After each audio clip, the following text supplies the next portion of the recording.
Hello everyone, welcome to the channel, Never Lucky here. Today we'll be taking a look at the Storm Javelin.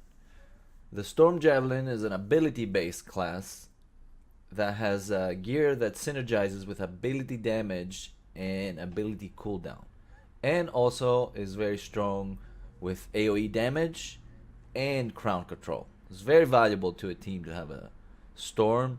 It can freeze enemies, it can hit multiple enemies with one ability, is really strong.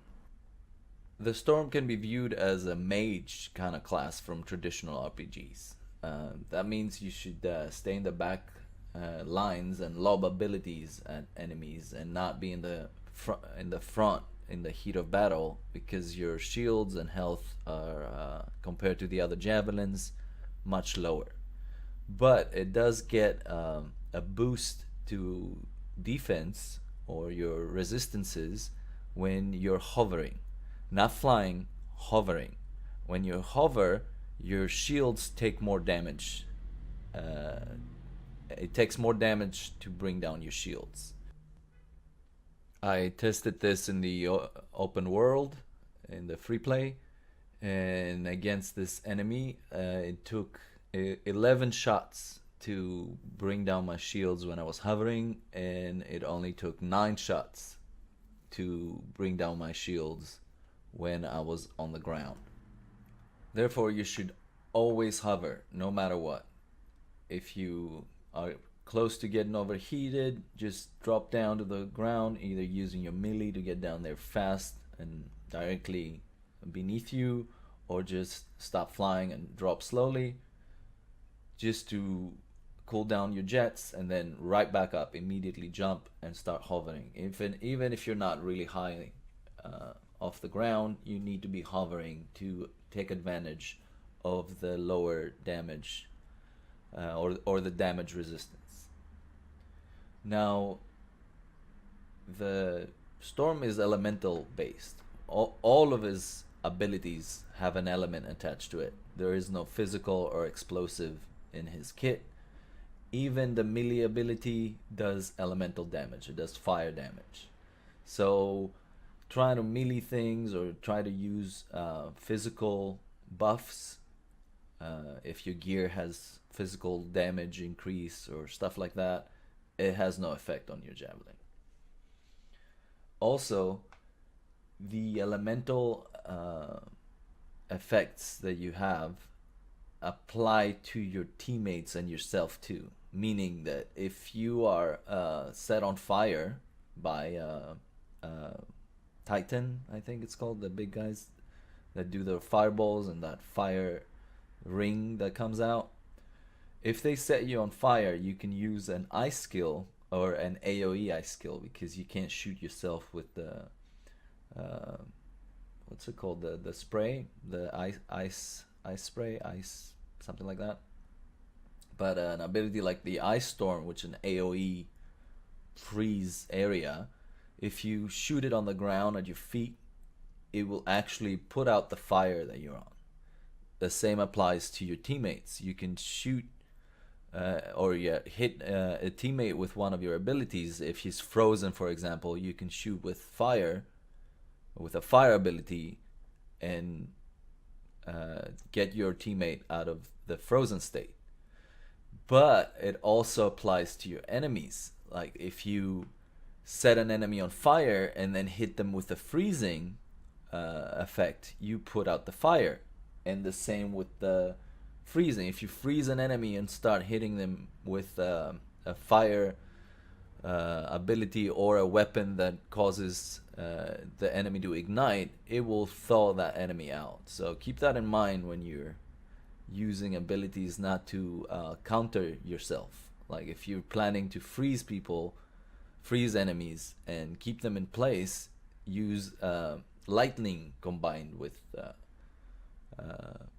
ice, just to not shoot yourself in the foot. The Storm's combo effect is spreading the primed effect to the surrounding enemies.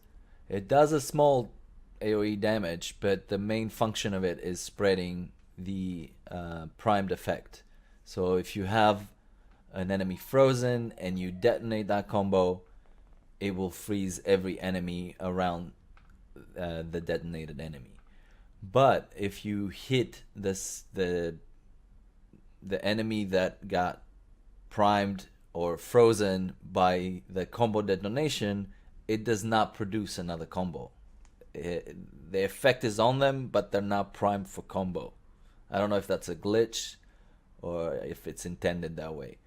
But you cannot keep chaining from the first priming to every other enemy that's around. So you can't freeze an enemy, combo off him, and then start hitting every single frozen enemy that was affected around the first enemy and keep getting detonations and spreading it. Now, as you're leveling, you should use the highest level gear that you get, because the enemies scale to your level and do damage compared to your level, regardless of what your group is. There is no area with level 13 enemies or level 14 in another. It's just whatever you are, they are also. So if you don't equip things that are at your level, you will be doing less than desired damage. Now let's take a look at gear and playstyles.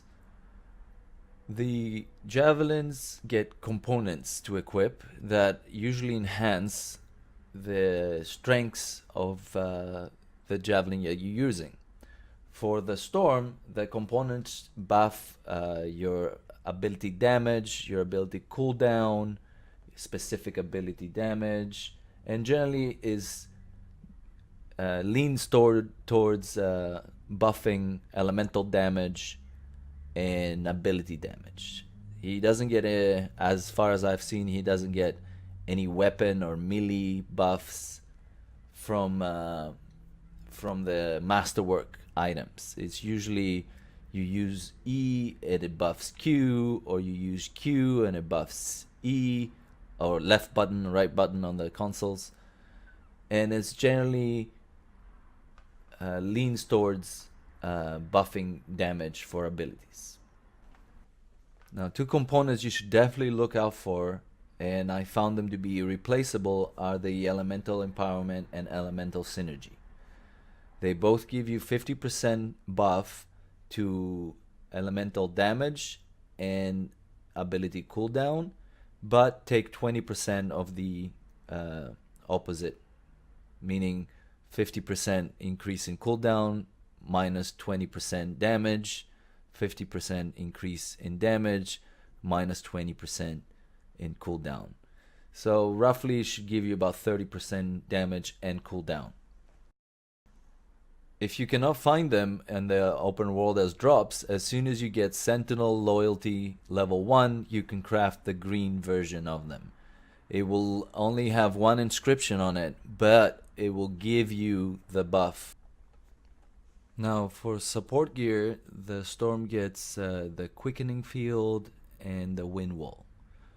The Wind Wall is a skill that creates a barrier where you target on the ground. It cannot be placed in the air, and it works up to level 30 at hard mode. Because the support abilities do not have a masterwork version yet, the Wind Wall at Grandmaster 1 and above, just 2 shots and it's gone. So you will get a benefit while you're leveling, not as much of a benefit when you reach endgame.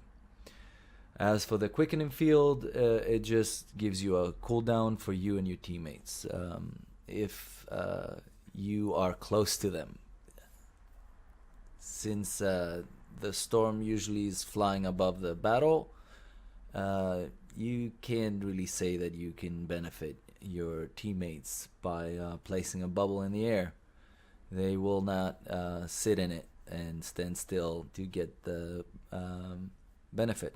A little tip I can give you about the Wind Wall is since you can't place it in the air in front of you to protect you from enemies shooting you from the ground, you can instead place it in front of them on the ground.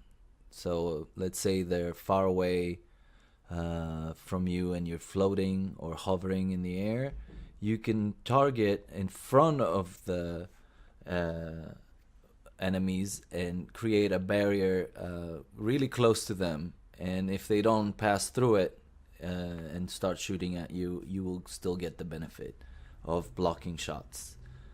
It just takes a little practice to get used to not placing a wall in front of you and placing it in front of the enemies. That wraps it up for the storm. Thank you all for watching. I'll see you soon with more videos.